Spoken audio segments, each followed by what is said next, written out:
बिस्मिल्लाहिमिनश्शैतानिर्रजीम बिस्मिल्लाहिर्रहमानिर्रहीम। हमारा जो नेक्स्ट टॉपिक है वो है जी 3 पर तकसीम होने वाले अदाद नंबर डिविजिबल बाय 3। तो हमें कैसे पता चलेगा कोई नंबर 3 पर तकसीम होता है या नहीं? तो उसका आसान सा खुलिया है, अगर किसी नंबर के अदाद का मजमुआ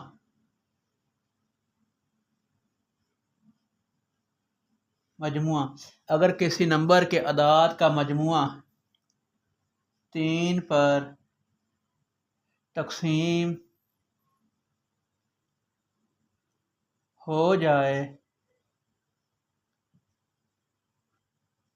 तो वो अदद 3 पर तकसीम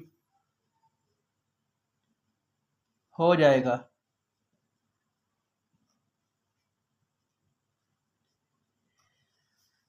If the sum of the digits of the number is divisible by 3, then that number is divisible by 3।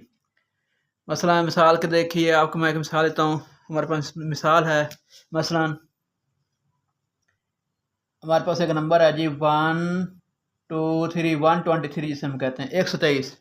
अब हमने ये देखना है कि ये 3 पर तकसीम होता है या नहीं। इसका आसान सा हल तरीका है कि इसके जो डिजिट्स हैं नंबर इनको अलग अलग लिखें। मसलन 1 + 2 + 3, इसका जो सम आएगा वो आएगा 6। तो इस तरह हमने सम ले लेना है, सम देखना जो आए।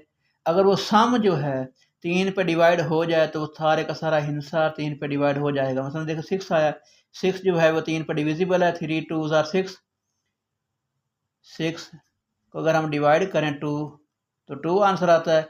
अब क्योंकि 6 जो है ये डिविजिबल है, जित काबिल तकसीम है 3 पर, इसलिए सारी की सारी जो रकम है 123 ये डिवाइड हो जाएगी 3 पर। मिसाल के तौर पर देखें, आपको मज़ीद समझाते हैं। 123 divided by 3, 3 4s are 12, 3 1s are 3, तो 41 हमारे पास आंसर आ गया।